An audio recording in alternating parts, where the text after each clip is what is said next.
এখানে লেখা আসিয়ার কবর। এই করে চলে আসছি, আমার করে কালা করছি, বিরক্ততা করছি, কিন্তু আমরা কোথায় বলো, কাদের কাছে এই বিচারে তাই ভাড়া ওরা দেবো।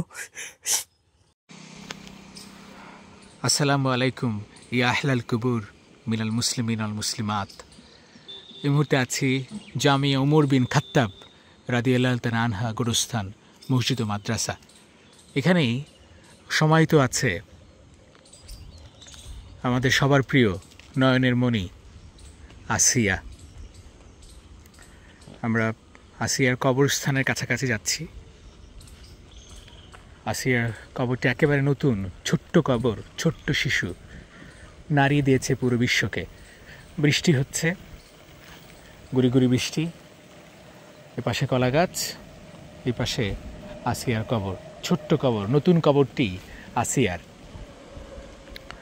আমরা একটু দোয়া পড়তে চাই, সবাই দোয়া করবেন আসিয়ার জন্য। আসসালামু আলাইকুম ইয়া আহলাল কুবুর মিনাল মুসলিমিন আল মুসলিমাত। আসসালামু আলাইকুম ইয়া আহলাল কুবুর মিনাল মুসলিমিন আল মুসলিমাত।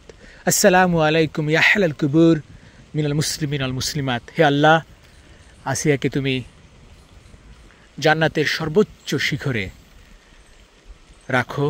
হে আল্লাহ, আপনি আসিয়াকে, এই মাসুম বাচ্চাটাকে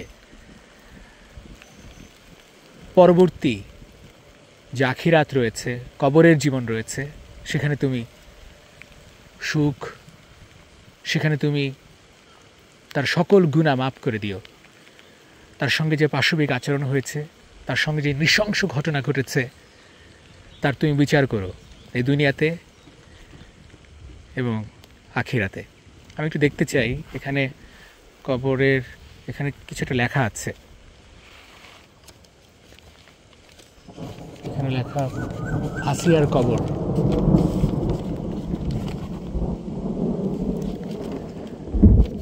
আসিয়ার কবর এখানে লেখা আছে, যদিও সেটা ঠিক মতো হচ্ছে না। এবং এখানে একটা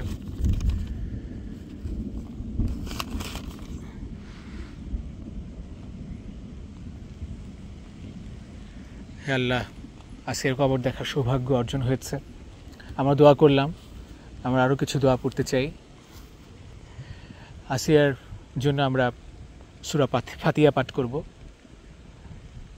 কুলহুর সূরা পাঠ করব, সূরা ইখলাস। আমরা আলহামদুলিল্লাহ বলবো, আমরা সুবহানাল্লাহ পাঠ করব, দরুদ শরীফ পাঠ করব, এবং একই সঙ্গে যা পারি কোরআন থেকে তিলাওয়াত করব। আমাদের মেয়ের বয়সী, আমাদের বোনের বয়সী আসিয়া, আসিয়ার কবর দেখছি আর আমার ভিতরটা তছনছ হয়ে যাচ্ছে, হৃদয়ে রক্তক্ষরণ ঘটছে।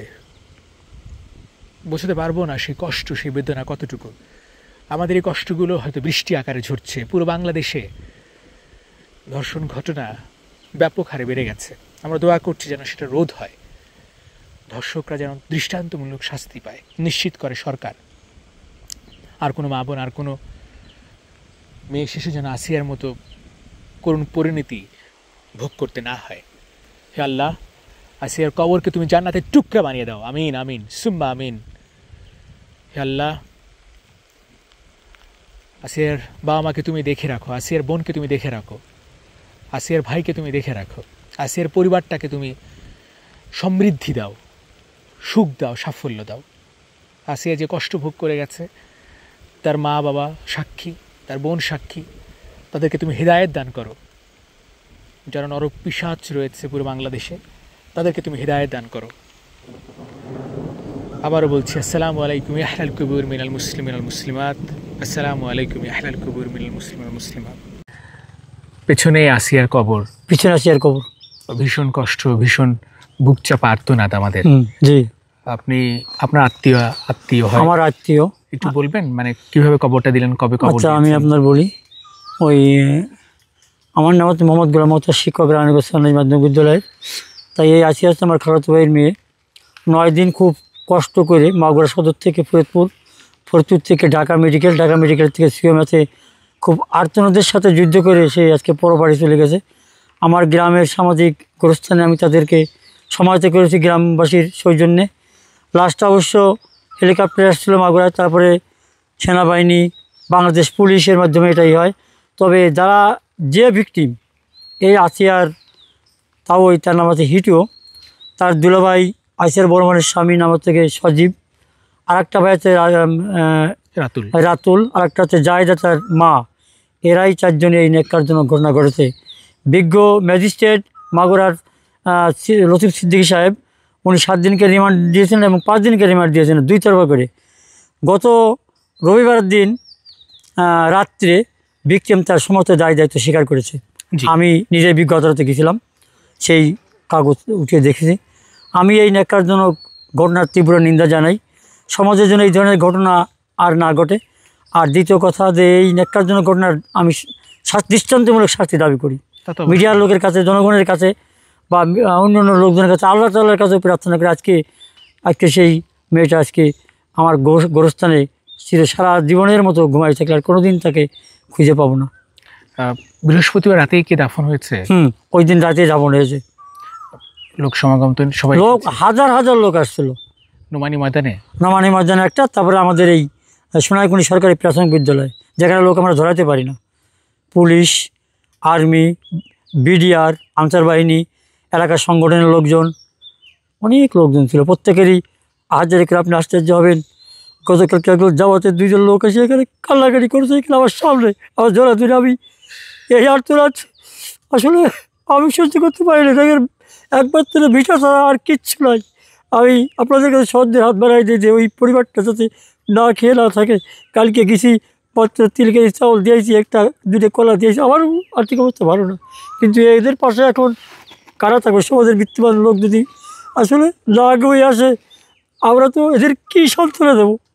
সন্তান হারাইছে, সব কিছু হারাইছে। আপনারা ঢাকার থেকে আসছেন, আমি অত্যন্তভাবে আমরা খুশি হয়েছি। বেদনা বিধুর এই রমজান মাস, আজকে তাকে দিন না খেয়ে চলতেছে। আমি আর কী বলবো? আমার খুব কষ্ট লাগছে যে এই লেখার ঘটনা এখন এই তত্ত্বাবধায়ক সরকারের সময়, ডক্টর ইউনূসের সময় ঘটনা ঘটলেও এটা আমরা কখনোই আশা করতে পারি নাই। এই গরিব গ্রামে চলি, আমার খুব কষ্ট লাগে, বুঝছেন? আমি যখন রাত্রে ঘুমাই, তখন আমার আজকে রাতে 1টা বলতে ঘুমাইছি, এই করে চলে আসতে আসি, হাওয়া করে কালা করছি, কিরাতনা করছি। কিন্তু আমরা কোথায় বলো, কাদের কাছে এই বিচারে দায় ভাড়া আমরা দেবো? কান্না করিও না, আল্লাহ তাকে জান্নাতবাসী করে।